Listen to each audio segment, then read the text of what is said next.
Physical properties of halo alkane. पिछले class में इसका पूरा थ्योरी लिखवा दिए थे आप लोग को। आज इसका जरा सा देखते हैं, पूरा पॉइंट बाय पॉइंट समझने का प्रयास करते हैं। देखिए बाबू, जितने भी हेलो एल्केन कंपाउंड होते हैं वो सामान्यतः कहा जाता है कि कलरलेस होता है, यानी कि रंगहीन होते हैं।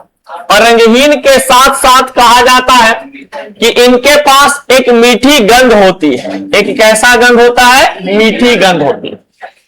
अब ये जो मीठी गंध कहने का मतलब क्या है वो समझिएगा। सबसे पहली बात कि कलरलेस की बात की कर रहा है, यानी कि जितने भी हेलो एल्केन कंपाउंड होते हैं हमारे पास, ये हेलो एल्केन कंपाउंड है, ये R सिंगल बॉन्ड X के रूप में रहता है। तो मान लीजिए कि C2H5Cl होगा, या C3H7Br होगा, या तो C4H9I होगा, या कुछ भी इस प्रकार से कंपाउंड आपके पास होंगे। तो ये सभी कंपाउंड जो होता है ये कलरलेस होता है। ये क्या होता है? कलरलेस होता है। कलरलेस कहने का मतलब रंगहीन। ये जब शुद्ध अवस्था में पाए जाते हैं, शुद्ध अवस्था में होते हैं, तो यह रंगहीन होता है, इसके पास कोई अपना रंग नहीं होता। बाद में आप इसको बाहर से कोई रंग ऐड कर सकते हैं, कोई दिक्कत फिर नहीं होता है। देखिए, अब कहा जाता है बाबू यहां पे सेकंड पॉइंट में कि इसका फिजिकल प्रॉपर्टीज, फिजिकल स्टेट क्या होते हैं। तो आप लोग को पता होना चाहिए कि जो हेलो एल्केन हमारे पास कंपाउंड होते हैं, ये जो हेलो एल्केन कंपाउंड होते हैं, ये halo alkane compound room temperature पर, रूम टेम्परेचर पर, तो रूम टेम्परेचर कहने का मतलब होता है कमरा के ताप। अब कमरा ताप कहने का मतलब होता है बाबू आपके पास 25 डिग्री सेल्सियस से लेकर के 38 डिग्री सेल्सियस तक। 25 डिग्री सेल्सियस से कितना? 38 डिग्री सेल्सियस टेम्परेचर को हम लोग क्या बोलते हैं? रूम टेम्परेचर बोलते हैं, यानी कमरा के ताप कहा जाता है। तो कमरा के ताप कहने का मतलब कि सामान्य तौर पे जो एक रूम का टेम्परेचर होता है, तो अभी हम लोग का रूम का टेम्परेचर कितना होगा? बहुत तो अभी मैक्सिमम 32 डिग्री सेल्सियस होगा, जहां पे अभी हम लोग रह रहे हैं, समझ गए? 32 डिग्री, फिर जैसे जैसे धूप बढ़ेगा तो इसमें टेम्परेचर और क्या होते जाएंगे? बढ़ेगा, समझ गए? तो मैक्सिमम 37-38 डिग्री जाता है कब? जब बाहरी टेम्परेचर आपका 47 डिग्री 45 डिग्री हो जाते हैं तब, समझ गए? तो कमरा के ताप पर जितने भी हेलो एल्केन है उसमें यहां पे एक चीज बताया है कि अगर कोई हेलो एल्केन कंपाउंड है जिसमें कार्बन की संख्या 1 से लेकर के 4 तक के उपस्थित होता है, उसको हम सॉलिड कह देते हैं, यानी कि ठोस अवस्था के रूप में रहता है। सॉरी, गैसीय अवस्था में रहता है। फिर यहां पे बोलता है कि C5 से C9 के रूप में, यानी कोई वैसा हेलो एल्केन कंपाउंड जिसमें कार्बन की संख्या 5 से लेकर के कहां तक रहता है? 9 तक, तो वो द्रव अवस्था में उपस्थित होंगे। और C10 से आगे जितना भी हमारे पास हेलो एल्केन में कार्बन की संख्या होता है तो वो किस फॉर्म में बदल जाते हैं? सॉलिड के फॉर्म।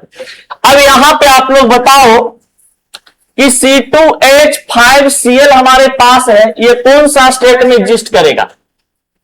C2H5, इस कंपाउंड में कार्बन की संख्या कितना है बाबू? 2। तो 2 रहने पर क्या चीज होगा आपका? गैस। कोई दिक्कत? तो ये हो गया आपके पास गैसियस स्टेट में, गैस अवस्था।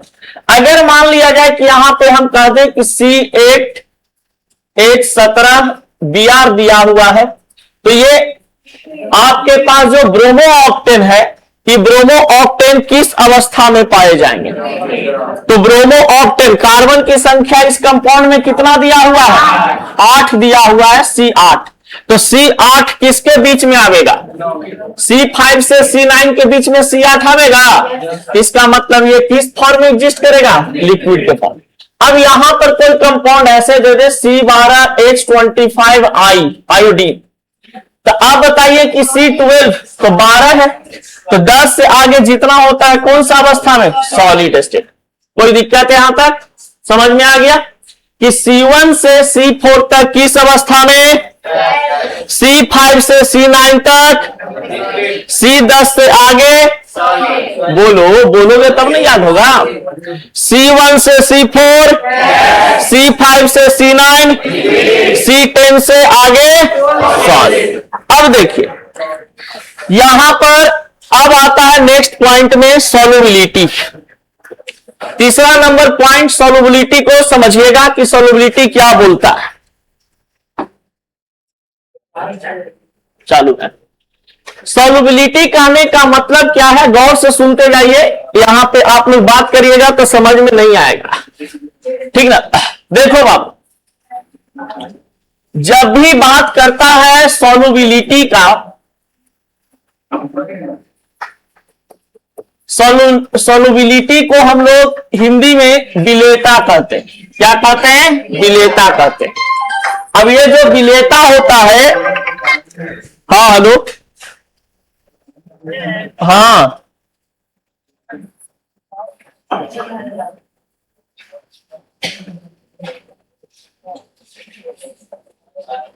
अच्छा अच्छा,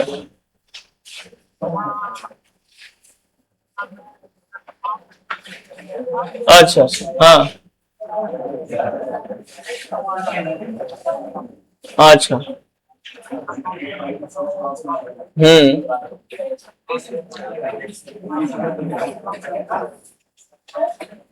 अच्छा अच्छा, रुकिए ना, बतियाते हैं जरा, अभी क्लास ले रहे हैं, मारेंगे ना, छुट्टी दे देंगे, टंगरिया से सार देंगे। ठीक, देखिए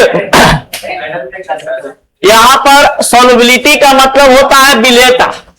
अब विलेयता कहने का मतलब यहां पर देखिए एक शब्द आता है बाबू सॉल्युबल। एक शब्द क्या आता है, सॉल्युबल। सॉल्युबल को हम लोग बोलते हैं विलेय। क्या बोलते हैं, विलेय। या तो इस सॉल्युबल का एक और शब्द है जिसको हम साइनोनिम में जानते हैं, जिसको कहा जाता है डिजोल्व। जिसको क्या होता है, इसको डिजोल्व। पर्यायवाची शब्द के रूप में जिसको बोलते हैं घुलनशील। इसको क्या बोलते हैं, घुलनशील। देखिए बाबू,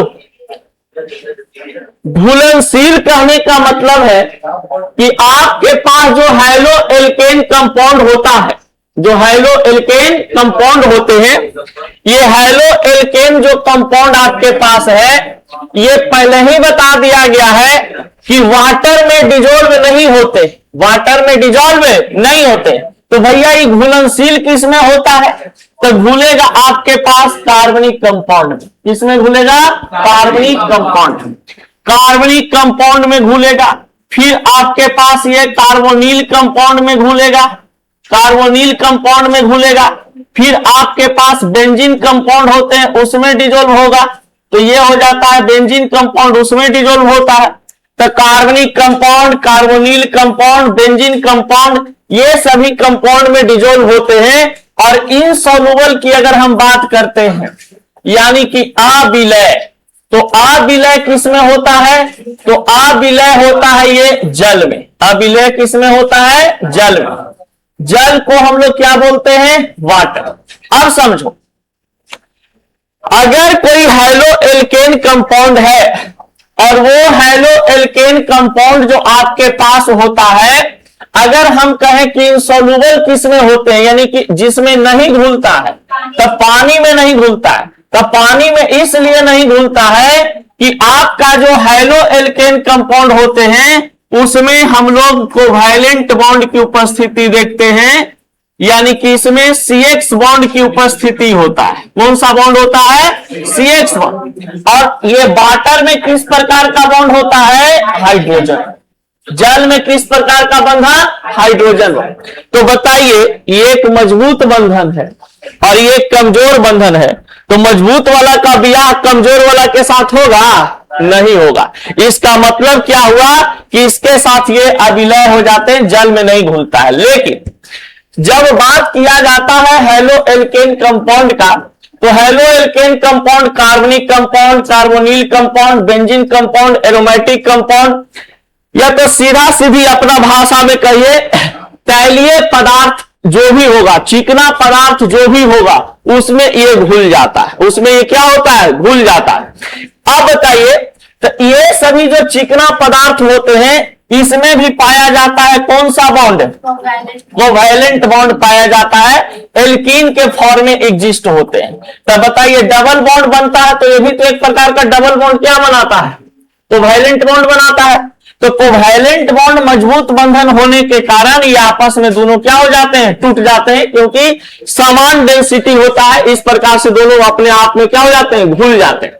अब बात आती है यहां पर कि जैसे हम लोग खाने वाला तेल अभी देख रहे हो, खाने वाला तेल जो हम लोग के घरों में आता है, तो उस तेल में कहा जाता है कि देखिएगा चमक होता है। उस तेल में क्या होता है? चमक होता है।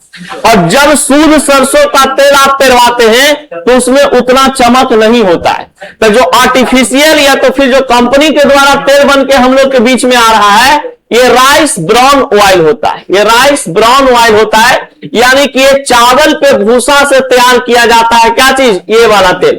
और इसमें हैलो एल्केन कंपाउंड को मिला दिया जाता है, जिससे क्या लगे? देखने में जरा चमकदार लगे। समझ गए? और हम लोग को कोई भी चीज चमकदार लगता है तो लगता है बहुत अच्छा है। समझ गए? और जब भाकला तो लगता है ना, वो लगता है बड़ी खराब है। जैसे मान लीजिए कि कोई अगर चावल आपको पॉलिश करल दे दे, एकदम सुंदर देखने में लगे, तो लगेगा कि बहुत अच्छा चावल, इसी को बनाएंगे, ठीक ना। लेकिन वो आपके शरीर के लिए क्या है? खतरनाक है। समझ गए? उसमें केमिकल युक्त आप पदार्थ पूरा खा रहे हैं। लेकिन गांव का जो चावल होता है, जो घरों में आपका खेतों में उपजता है जो चावल, वो देखिएगा जरा सा मलछा टाइप का लगता है। समझ गए? हल्का गंदा टाइप का दिखाई देगा। समझ गए? लेकिन वो चावल जो है क्या है? आपके हेल्थ के लिए सही होता है। समझ गए? कोई दिक्कत उसमें नहीं है। लेकिन हम लोग कोई चीज देखते हैं सुंदर। समझ गए? तो सुंदर चीज बाहर से देखने में अच्छा लगेगा, लेकिन अंदर से बड़ी खराब रहता है। समझ गया?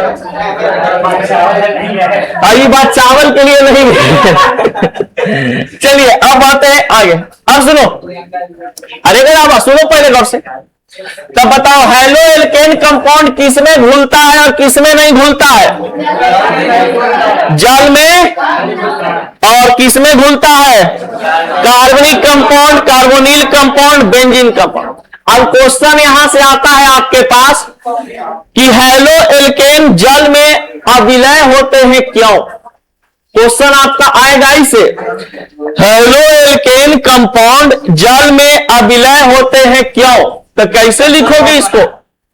कहोगे कि भैया हैलो एल्केन के पास सहसंयोजी बंधन यानी CH बॉन्ड की उपस्थिति होती है, और वाटर के पास हाइड्रोजन बॉन्ड की उपस्थिति होती है, जो कि एक कमजोर बंधन होता है। इसको ये तोड़ नहीं पाता है, यानी हाइड्रोजन बॉन्ड कोवैलेंट बॉन्ड को तोड़ नहीं पाता है, इस चलते डिजोल्व एक दूसरे के साथ नहीं होता। तो क्वेश्चन लिख लो जरा कहीं खोपचा में। हाँ लिखो, इंपॉर्टेंट है, VVI लिख करके लिखिएगा। हैलो एल्केन यौगिक, हैलो एल्केन यौगिक, हैलो एल्केन यौगिक, हैलो एल्केन यौगिक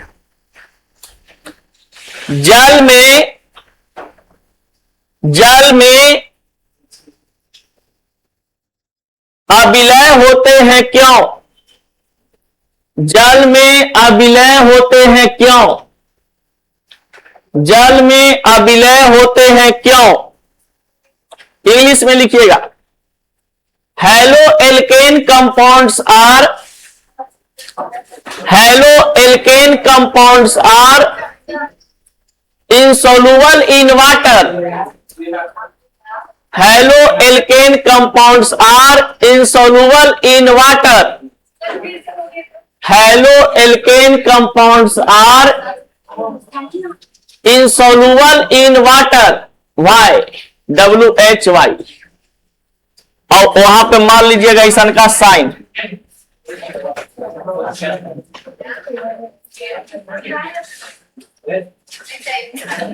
चलिए नेक्स्ट समझिएगा बाबू। अंक किसे कहते हैं पहले बताओ? जिस न्यूनतम ताप पर कोई पदार्थ उबलना शुरू कर देता है, उस पदार्थ का वह ताप क्वथनांक कहलाता है। क्या कहलाता है? क्वथनांक कहलाता है। यानी कि वह पदार्थ, जैसे मान लीजिए पानी आपके पास है, पानी कितना डिग्री सेल्सियस पर खौलने लगता है? पानी कितना डिग्री सेल्सियस पर खौलता है? 100 डिग्री। तो 100 डिग्री सेल्सियस का हो जाएगा, पानी का क्वथनांक हो जाएगा कि गलनांक? क्वथनांक। यानी कि जिस न्यूनतम ताप पर कोई पदार्थ उबलना शुरू कर देता है, उस ताप को हम क्या कहते हैं? क्वथनांक कहते हैं। अब समझो, यहां पर जितने भी आपका ये दिखाई दे रहा है कंपाउंड, ये सभी हैलो एल्केन कंपाउंड है। और इस हैलो एल्केन कंपाउंड में देखिए सबके पास ये CH3 दिया हुआ है, यानी कि R के रिस्पेक्ट में R8, ये है RCl, ये है RBr और ये है RI। देखिए जैसे हम लोग पढ़े थे कि वर्ग 17 को ग्रुप 17 में कौन कौन तत्व आता है? फैशन करेगा बर्बाद, यहां पर यही ना आता था। तो देखिए इसका आकार है जो धीरे धीरे बढ़ते जाता है, इसका आकार है जो धीरे धीरे बढ़ते जाता है। अब जब आकार बढ़ रहा है तो जाहिर सी बात है कि भैया फ्लोरीन का आकार छोटा है तो ये कम टेम्परेचर लेगा, क्लोरीन का आकार ज्यादा है तो ये ज्यादा टेम्परेचर लेगा, इससे भी ज्यादा साइज किसका बड़ा है? ब्रोमीन का, तो ये ज्यादा टेम्परेचर गेन करेगा। आई का सबसे ज्यादा है तो ये आपका ज्यादा टेम्परेचर गेन करेगा। ए लड़का,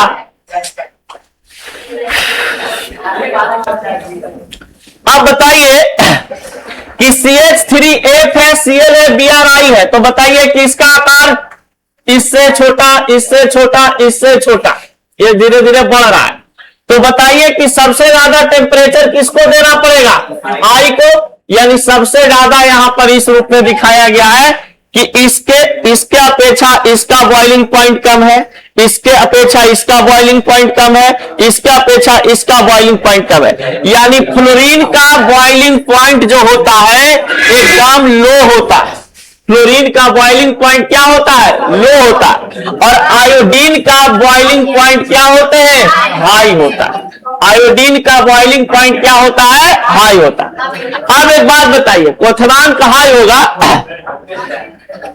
अब यहां पर मान लिया जाए कि आपको कंपैरिजन करने के लिए दे दे बाबू C2H5 C2H5Cl C2H5Br C2H5F, तो बताइए इसमें सबसे पहले कम वाला कौन लिखाएगा? F वाला पहले लिखाएगा, उसके बाद I। यानी I जिसमें लगा हुआ है उसका क्वथनांक क्या होगा? ज्यादा। और जिसमें फ्लोरीन लिखा हुआ है उसका क्वथनांक क्या होगा? तो जैसे जैसे समझिए, अब फ्लोरीन, क्लोरीन, ब्रोमीन, आयोडीन, तो ये चारों में सबसे ज्यादा क्वथनांक रखने वाला कौन सा पदार्थ है? आयोडीन। ऐसा क्यों होता है? क्योंकि इसका आकार बड़ा होता है, इसका आकार बड़ा होता है। अब बताइए, तो वो छोटा कटोरी तो घरे है, ओकरा गैस पे चढ़ाया तुरंत गर्म हो गया। वो बड़का कटोरी है, ओकरा चढ़ाओगे तो कुछ ज्यादा समय लेगा, ओकरों से वो बड़का कटोरा है, समझ गए, तो ज्यादा समय लेगा, ओकरों से वो बड़का कटोरा है। तो बताइए, तो कटोरा का आकार जैसे जैसे बढ़ रहा है तो उसका हीट एब्जॉर्ब करने का क्षमता भी क्या होगा? बढ़ेगा, यानी ज्यादा टेम्परेचर। तो ज्यादा क्वथनांक कौन रखेगा? आपका आयोडीन। कोई दिक्कत? चलिए अब बढ़ते हैं आगे, डेंसिटी। चलिए घनत्व के बारे में जरा सा समझिएगा।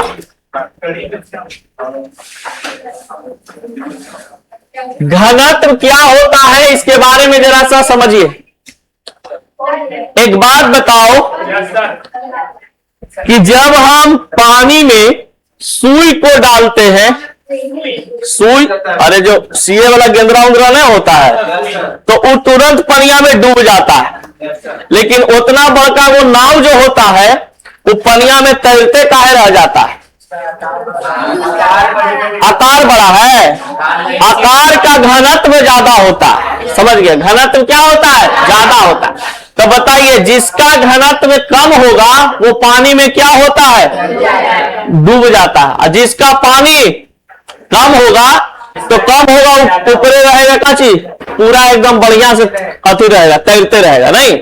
आप बताइए यहां पर पानी तुम ले लिया, समझना बाबू, और यहां पर तुमने तेल को यहां पर ऐसे गिरा दिया। अब बताइए कि तेल जो है एक प्रकार से हैलो एल्केन कंपाउंड है। तेल एक प्रकार का क्या चीज है? Haloalkane compound. अब ये तेलवा जो हैलो एल्केन कंपाउंड है, ये पानी जो आपके पास एक तरल पदार्थ के रूप में यहां पे दिया गया है, तो बताइए कि पानी में तेल डिजोल्व होता है कि नहीं होता है? तो ऐसा क्यों? क्योंकि पानी का घनत्व जो है यहां पर, पानी का घनत्व तेल का घनत्व जो होता है कम होता है, और पानी का घनत्व क्या होता है? ज्यादा। अब कोई चीज ज्यादा वाला है और कम वाला है, तो बताइए ऊपरे का हो जाएगा? वो छहला जाएगा, छहला जाता है कि नहीं? तो कम घनत्व के कारण, लो डेंसिटी के कारण कोई भी सब्सटेंस ऊपरी परत पर तैरना शुरू कर देता है, कोई दिक्कत? अब यही चीज होता है इसमें।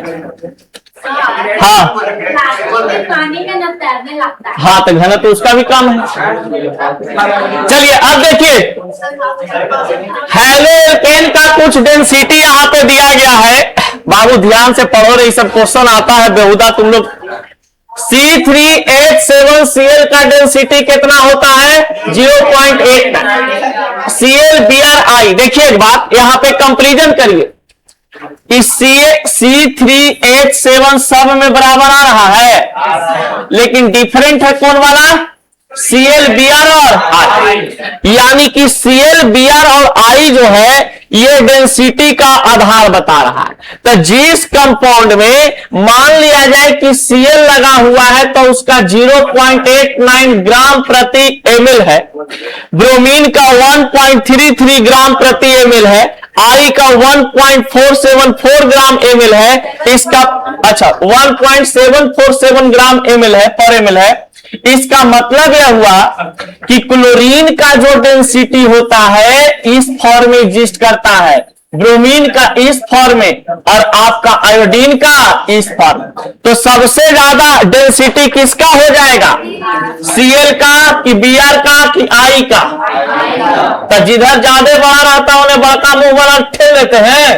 अब बताओ इसको भी इन्हें ठेल दिए, इसका मतलब एकरा से ज्यादा डेंसिटी ही रख ले है और एकरा से ज्यादा डेंसिटी ही रख ले। यानी घनत्व की अगर बात करें तो घनत्व में किसका मात्रा ज्यादा होगा? किसका मात्रा कम होगा? किसका मात्रा कम होगा? और मीडियम में कौन आवेगा? बाबा ब्रह्मानंद, समझ गए? अब बढ़ते हैं आगे। डाइपोल मूवमेंट की बात करता है। देखो बाबू इसमें भी वही चीज है, डी से डाइपोल और डी से डेंसिटी। गौर से समझिएगा, आराम से तुरंत समझिएगा, कोई दिक्कत नहीं होगा। डाइपोल मूवमेंट को हम लोग बोलते हैं द्विध्रुवीय आघूर्ण। द्विध्रुवीय आघूर्ण, द्विध्रुवीय आघूर्ण में यहां पर बोलता है कि मान लिया जाए कि आपके पास F है, Cl है, Br है, I है, तो जिसका ज्यादा बड़ा साइज होगा उसमें डाइपोल मूवमेंट कम लगेगा, उसमें डाइपोल मूवमेंट कम लगेगा, यानी द्विध्रुवीय आघूर्ण कम लगेंगे। तो बताइए इसका साइज एकदम बड़का वो, इसका साइज हल्का छोटा, इसका साइज छोटा, इसका साइज छोटा। तो सबसे छोटा कौन है? तो फ्लोरीन में सबसे ज्यादा कौन सी हो जाएगा? Dipole movement, dipole movement, dipole movement. तो बताइए डाइपोल मूवमेंट जो है, डाइपोल मूवमेंट जो है द्विध्रुवीय आघूर्ण किसका सबसे अधिक होगा? फ्लोरीन का। मान लो फ्लोरीन नहीं रहता तो किसका हो जाता? क्लोरीन का। और सबसे कम किसका होता? आयोडीन। कोई दिक्कत? चलिए नेक्स्ट पॉइंट। एक पॉइंट और बचता है बाबू, नेचर, यानी कि आपके पास है स्वभाव। तो जितना हेलो एल्केन कंपाउंड होते हैं वो किस नेचर का होता है? ध्रुवीय स्वभाव का होता है, और इसमें डाइपोल प्रकृति दिखते हैं। बात सही कि गलत? एकदम सही। पहले भी बात बता चुके हैं, अंधरा बहिरा के दामाद। देखो इन्हें कहा जाता है कि ये जो हेलो एल्केन है, ये haloalkane R single bond X होता है, इसको हम डेल्टा प्लस, सही वाला को डेल्टा माइनस मानते थे। तो डेल्टा प्लस डेल्टा माइनस कहने का मतलब कि जहां पर प्लस और माइनस आ जाता है तो दूगो ध्रुव आ गया। दूगो ध्रुव आने के बाद कौन सा नेचर दर्शाएगा? Dipole nature. और जब डाइपोल नेचर होता है तो दूगो पोल जब उपस्थित होते हैं उसको हम क्या बोल देते हैं? पोलर। उसको क्या बोल देते हैं? पोलर। समझ में आया? कंचन कुमारी, तुम ठेला ठेली काहे कर रही है? वो तुमको ऐसे कर रहा है जिसे लग रहा है इको पार्क में आके बैठल हो। वो तो वहां करते रहता है, देखते हैं कि वो माय गॉड है। हाँ, तो बताइए हेलो एल्केन का स्वभाव कैसा होता है विनोद? ध्रुवीय होता है, डाइपोल नेचर का होता है। किस नेचर का? डाइपोल। चलिए अब लिखो बसंती आगे। बसंती कौन है? बसंती राजेश भैया के साली है। चलिए लिखिएगा।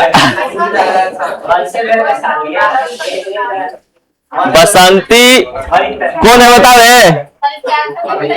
किसका? तो नहीं लिख लोगी?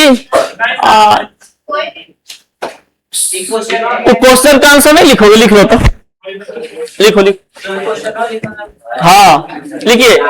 हेलो एल्केन यौगिक के पास, हेलो एल्केन जो क्वेश्चन लिखवाए थे ना पहले कि हेलो एल्केन जल में नहीं घुलता है, क्यों? तो इसका आंसर लिख लीजिए। हेलो एल्केन यौगिक, हेलो एल्केन यौगिक के पास CX बंधन, CX बंधन, CX बंधन की उपस्थिति होती है तथा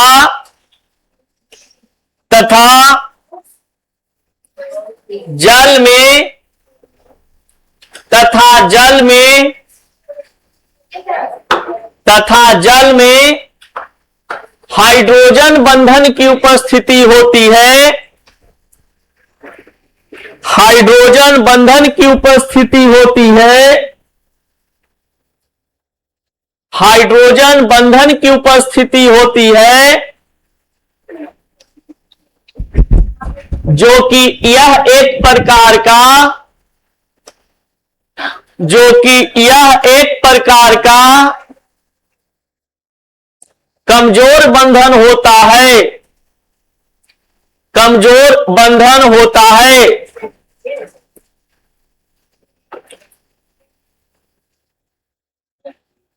इस कारण से हेलो एल्केन यौगिक में, हेलो एल्केन यौगिक में नहीं घुल पाते हैं। इंग्लिश में लिखिएगा। Haloalkane having CX bond, haloalkane having CX bond, CX bond and water having hydrogen bond, water having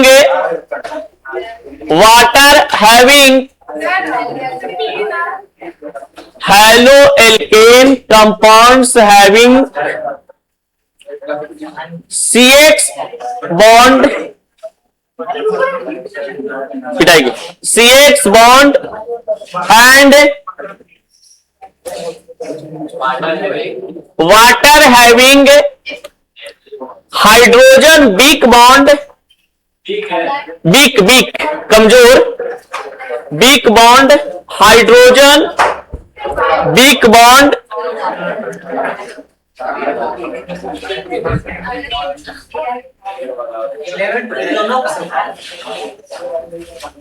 लिख लिए, so that not partial dissolve, not partial dissolve, partial dissolve, partial dissolve to each other. चलो ये अब जितना बौराहीन है सब topic बनावेगा star मार के। Chemical property of halo alkane, halo alkane का रासायनिक गुण, हाच मार के टॉपिक बनाइए बाले एंड बच्चे। Chemical properties of halo alkane, halo alkane का रासायनिक गुण।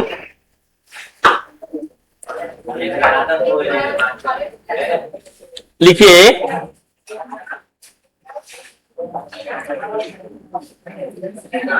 हेलो एल्केन का रासायनिक गुण। देखो बाबू, बढ़ा जाए आगे।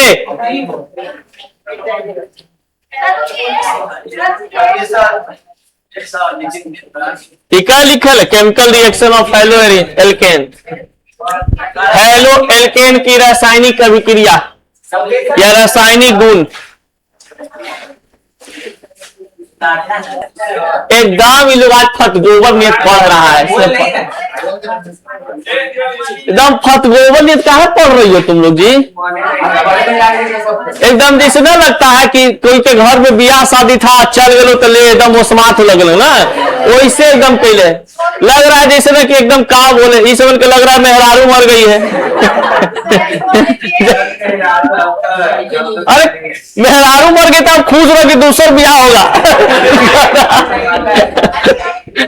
देखो इधर आंध्रा बैरा के दामाद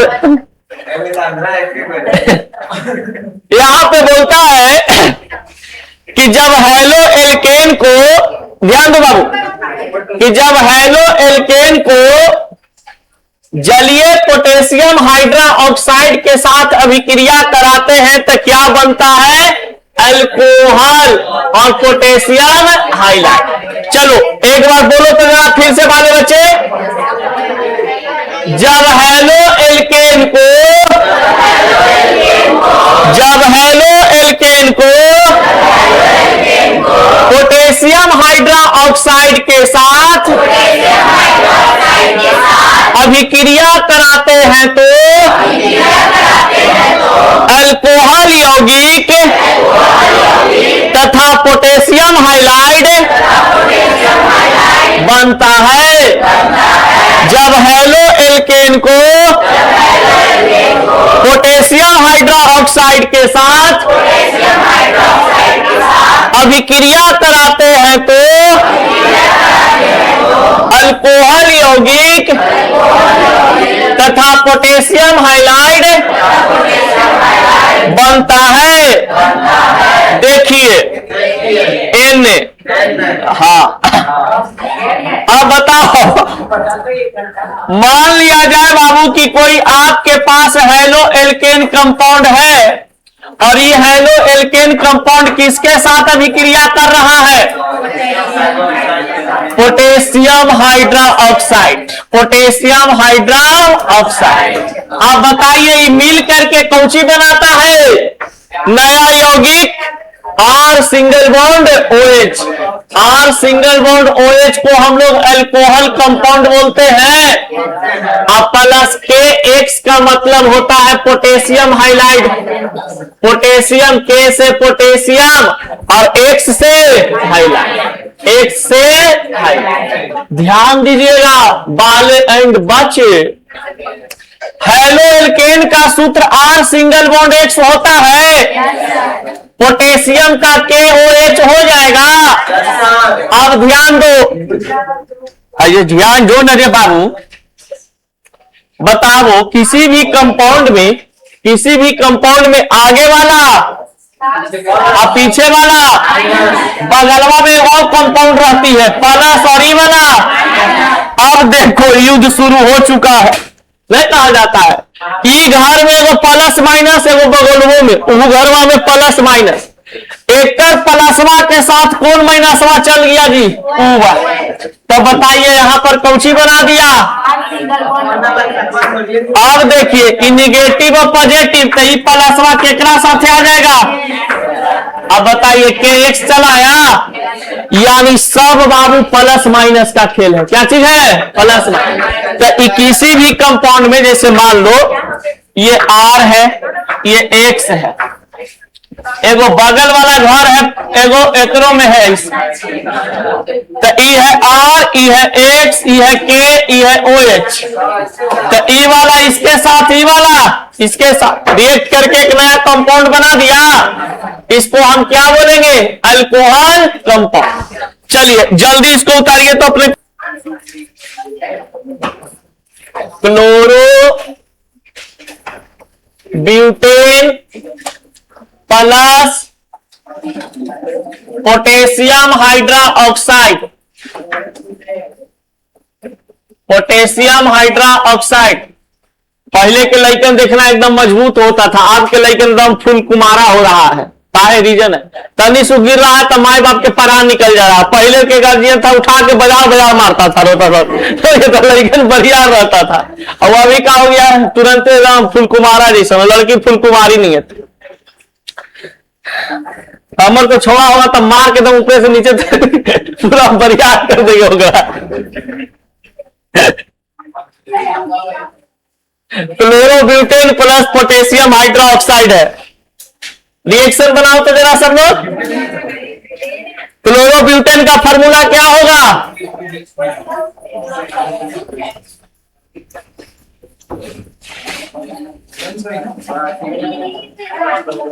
कुछ करना है जी। ई वाला प्लस, ई वाला प्लस, ई वाला प्लस वाला को केकरा साथ लेके चल जाना है, तो बताइए C4H9OH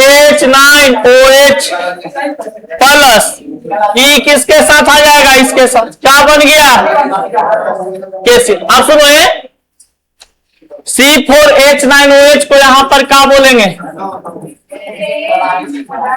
और प्लस यहां पर क्या बन जाएगा,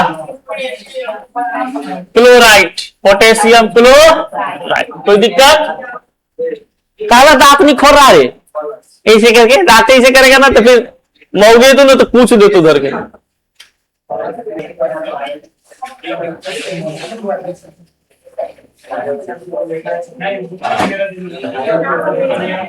सबसे पहली बात यहां पर बोलता है कि कोई आपके पास हेलो एल्केन है, हेलो एल्केन है, और इस हेलो एल्केन के साथ यहां पर आपका सोडियम अल्क ऑक्साइड होता है।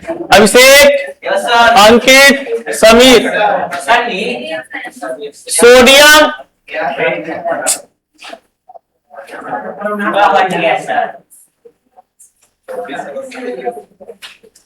यहां पर आपके पास हेलो एल्केन है, और हेलो एल्केन के साथ दिया गया है सोडियम अल्क ऑक्साइड, और इधर प्रोडक्ट साइड में क्या बनता है, तो प्रोडक्ट साइड में बनता है आपके पास ईथर, और प्लस में क्या बनता है, sodium halide, sodium halide, sodium halide. चलिए आप शांति सुनो, फिर पिटेंगे। Haloalkane R single bond X, अरे लगा ध्यान, सोडियम अल्क ऑक्साइड का रहा है यानी NOR। अब ध्यान दो, यहां पर वो वाला कंसेप्ट लगेगा जी, प्लस माइनस वाला। ई है प्लस माइनस, सोडियम मेटल होता है प्लस, ई है आपके पास माइनस और ये है आपके पास प्लस। और बताइए ई वाला एन है जो एक्स के साथ चला जाएगा, तो ई बना दिया एन एक्स हो जाएगा इसका। अब बताओ यहां पर बचा हुआ है कौन आर, और ई वाला आर ओ आर, ये ओ आर, तो ई इसके साथ जाएगा तो क्या बना देगा, तो आर सिंगल बॉन्ड ओ और आर बना रहा है, इसका मतलब ये क्या है। तो यहां पे समझ लो पहले किसके साथ कौन गया है, आगे काम देगा। अब यहीं पर मान लो कि एक एग्जांपल हम ऐसे दे दे, ये हेलो एल्केन के जगह हम क्लोरो इथेन दे दे, और क्लोरो इथेन के जगह यहां पर हम दे दें सोडियम ईथ ऑक्साइड, सोडियम ईथ ऑक्साइड। आप बताइए प्रोडक्ट में क्या बनेगा, प्रोडक्ट में क्या बनेगा, तो क्लोरो C2H5Cl हो जाएगा, सोडियम है Na और यहां पर C2H5। आर कहने का मतलब अल्काइल के रिस्पेक्ट में होता है। चलिए इसको उतार करके इसको बनाइए, Cl केकरा साथ हो जाएगा, C2H5 एकरा साथ, तो यहां पर क्या बन जाएगा C2H5O, C2H5 प्लस NaCl, इसका नाम हो जाएगा इथॉक्सी इथेन। याद करा वो दिन जहिया हम पढ़ाईले रहने, और ये बन गया सोडियम क्लोराइड।